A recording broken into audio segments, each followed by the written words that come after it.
Hello guys, welcome to our YouTube channel. ಇವತ್ತು ಬೆಳಗ್ಗೆ 10:30 ಬ್ಲಾಗ್ನ start ಮಾಡ್ತಾ ಇದ್ದೀನಿ. ರಾತ್ರಿ 11 ಗಂಟೆ ಆಯಿತು. ಹಾರ ಎಲ್ಲ ಹಾಕಿ ಮಲಗೋ ಅಷ್ಟರಲ್ಲಿ. ಅದರಿಂದ ನಾನು ಇವತ್ತು ಮಲಗಿಬಿಟ್ಟಿದ್ದೆ, ಎದ್ದಿಲ್ಲ ಬೇಗ.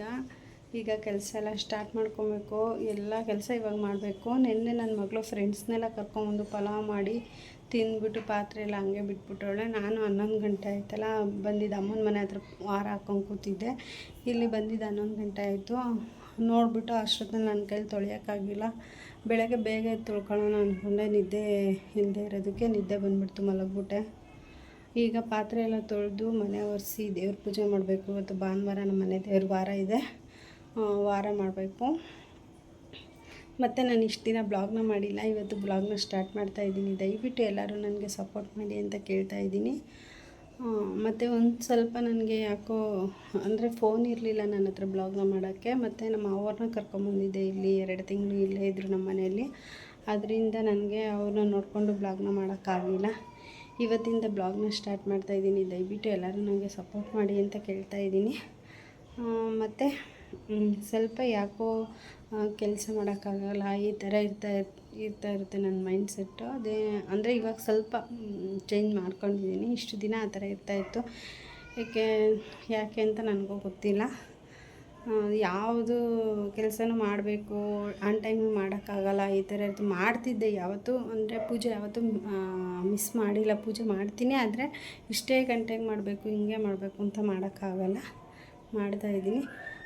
ಒಂದು ನಂಬಿಕೆ, ನನಗೆ ದೇವ್ರ ಮೇಲೆ ಯಾವಾಗಲೂ ನಂಬಿಕೆ ಇದೆ, ಆದರೆ ಯಾವತ್ತೂ ನಂಬಿಕೆ ಏನಿಲ್ಲದೇ ಇಲ್ಲ. ದೇವ್ರ ಮೇಲೆ ನಂಬಿಕೆ ಇದೆ, ಆದರೆ ಪೂಜೆ ಮಾಡಬೇಕು ಈ ಥರ ನನಗೆ ಬಾಡಿ ಸಪೋರ್ಟ್ ಮಾಡ್ತಾ ಇರಲಿಲ್ಲ ಅಷ್ಟೇ. ನಮ್ಮ ಅತ್ತಿಗೆ, ನಮ್ಮ ಅಮ್ಮ ಎಲ್ಲ ಹೇಳ್ತಾರೆ. ಮತ್ತು ನಮ್ಮ ಅಕ್ಕ ತಂಗಿದಿರು, ಅಂದರೆ ನಮ್ಮ ವಾರ್ಗಿತಿದಿರು, ನಾವೆಲ್ಲ ಸ್ವಂತ ಅಕ್ಕ ತಂಗಿದಿರ ಥರ ಇದ್ದೀವಿ. ಅವರು ಹೇಳ್ತಾ ಇರ್ತಾರೆ ನನಗೆ, ಪುಷ್ಪ ಏನು ಮೈಂಡ್ಗೆ ಹಾಕ್ಕೋಬಾರ್ದು, ಪೂಜೆ ಮಾಡಬೇಕು ನೀನು.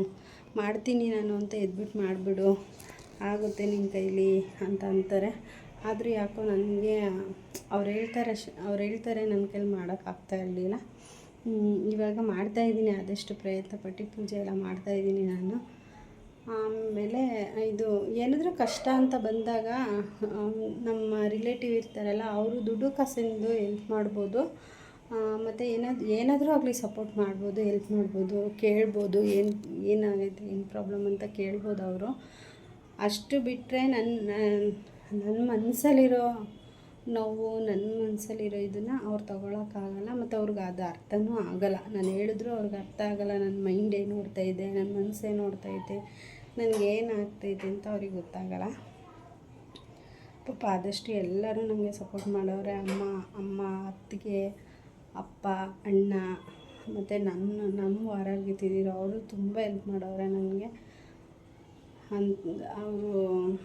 ಅವರು ಅಷ್ಟು ನನಗೆ ಒಂದು ಮನಸ್ಸಿಗೆ ಸಮಾಧಾನ ಹೇಳಲಿಲ್ಲ ಅಂದಿದ್ರು ನನಗೆ ಏನಾಗ್ತಿದ್ನೋ ನನಗೆ ಗೊತ್ತಿಲ್ಲ. ಎಷ್ಟು ಸಮಾಧಾನ ಹೇಳೋರೆ, ಎಷ್ಟು ಇದು ಮಾಡೋರೆ. ಅಷ್ಟಾದರೂ ಅಂದರೆ ನಾನು ಅಂದ್ಕೊಂಡೇ ಇರಲಿಲ್ಲ ರಿಲೇಟಿವಲ್ಲಿ ನಮ್ಗೆ ಕಷ್ಟ ಅಂತ ಬಂದಾಗ ಈ ಥರ ಇರ್ತಾರೆ ಅಂತ. ಅದು ಬೇರೆಯವ್ರ ಮನೇಲಿ ಯಾವ ಥರ ಇರ್ತಾರೋ ಏನೋ ಗೊತ್ತಿಲ್ಲ. ನಮ್ಮ ಮನೇಲಂತೂ ನನಗೆ ನಮ್ಮ ವಾರ್ಗಿತೀರ ಆಗಿರ್ಬೋದು, ನಮ್ಮ ಅಪ್ಪ ಅಮ್ಮ ಆಗಿರ್ಬೋದು, ನನಗೆ ಒಂದು ಮನಸ್ಸಿಗೆ ಧೈರ್ಯ ಹೇಳೋದು, ಏನೋ ಆಗೈತೆ, ಮುಂದೆ ಚೆನ್ನಾಗಾಗ್ತೀಯಾ, ಸುಮ್ಮನೆ ಇರು ಅಂತ ಸರಿ ಹೇಳೋದನ್ನ ಮಾಡಿದ್ರು. ನನಗೆ ಅವ್ರು ಹೇಳೋದಕ್ಕೆ ಒಂದು ಒಪ್ಸ್ಕೊತಾ ಇರುತ್ತೆ.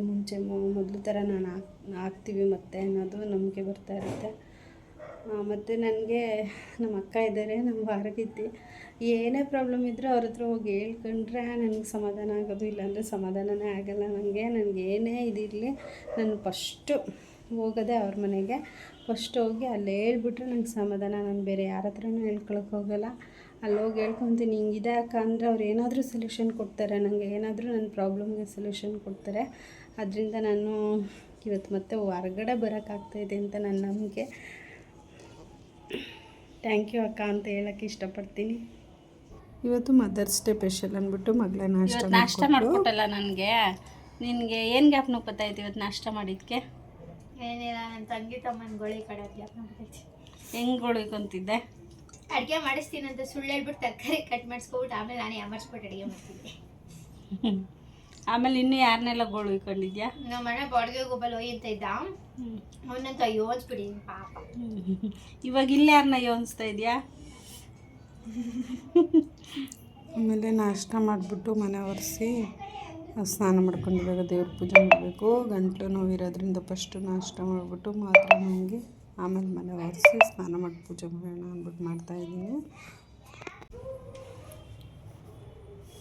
ಆಮೇಲೆ ಮನೆಯೆಲ್ಲ ಒರೆಸಿದಾಯಿತು. ಇನ್ನು ಸ್ನಾನ ಮುಗಿಸ್ಕೊವತ್ತು ದೇವ್ರ ಪೂಜೆ ಮಾಡಬೇಕು. ಸ್ನಾನ ಎಲ್ಲ ಮುಗಿಸ್ಕೊಬಂದು ದೇವ್ರ ಪೂಜೆ ಮಾಡ್ತಾಯಿದ್ದೀನಿ.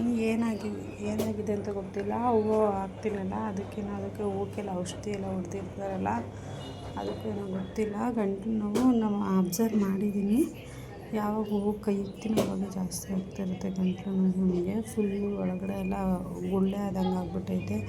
ಏನು ತಿನ್ನೋಕ್ಕಾಗ್ತಿಲ್ಲ, ನೀರು ಕುಡಿಯೋಕ್ಕಾಗ್ತಿಲ್ಲ. ಜಾಸ್ತಿ ಹೊತ್ತು ಮಾತಾಡ್ದಂಗೆ ಬಾಯಿನ ಹಿಂಗೆ ಹಿಡ್ಕೊಬಿಟ್ರೆ ಆಮೇಲೆ ತಿರ್ಗಾ ಬಾಯಿ ಓಪನ್ ಆಗೋಲ್ಲ ಮಾತಾಡೋಕ್ಕೆ, ಅಷ್ಟು ಇದಾಗೈತೆ.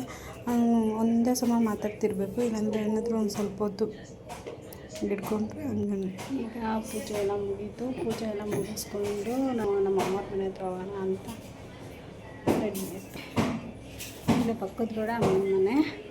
ಪೂಜೆ ಎಲ್ಲ ಆಯಿತು. ಮತ್ತು ಇವತ್ತು ಮದರ್ಸ್ ಡೇ ಸ್ಪೆಷಲ್ ಇರೋದ್ರಿಂದ ನನ್ನ ಮಗಳು ಬೆಳಗ್ಗೆ ನಾಷ್ಟನ ಅವಳೇ ಮಾಡಿಕೊಟ್ಟವಳೆ, ಮಧ್ಯಾಹ್ನ ಅಡುಗೆನೂ ಅವಳೇ ಮಾಡ್ತಾವಳೆ. ಬನ್ನಿ ಬ್ಲಾಗ್ ಮತ್ತೆ ಕಂಟಿನ್ಯೂ ಮಾಡೋಣ. ಮತ್ತು ಇಲ್ಲಿ ಅಮ್ಮವ್ರ ಮನೆ ಹತ್ರ ಬಂದೆ. ಅಮ್ಮ ಹಾರ ಹೊಲ್ಕೊಂಡು ಕೂತ್ಕೊಂಡಿದ್ದು, ಹಾಡು ಹೇಳ್ಕೊಂಡು ಒಬ್ಬರೇ ಇದ್ರಲ್ಲ, ಹಾಡು ಹೇಳ್ಕೊಂಡು ಹಾರ ಹಾಕ್ತಾಯಿದ್ರು. ಆಮೇಲೆ ತಿರ್ಗಾ ಇಲ್ಲಿ ಅಡುಗೆ ನೋಡೋಣ ಅಂತ ಬಂದೆ. ಅವ್ನಿಗೆ ಅವರಮ್ಮ ನಾಷ್ಟ ಮಾಡಿಸ್ತಾಯಿದ್ರು. ಅವ್ನು ನಾಷ್ಟ ತಿನ್ಕೊಂಡು ಫೋನ್ ಮಾಡ್ತಿದ್ದ. ಮತ್ತು ಇಲ್ಲಿ ಬಂದೆ. ನಮ್ಮಮ್ಮ ಅವ್ರು ಏನು ಬೈತಾವ್ರೆ ಚೆನ್ನಾಗಿರುತ್ತಂತಿಲ್ಲ ಅಂತ. ಇವತ್ತಿನ ಬ್ಲಾಗ್ ಇಷ್ಟ ಆಗಿದ್ರೆ ಲೈಕ್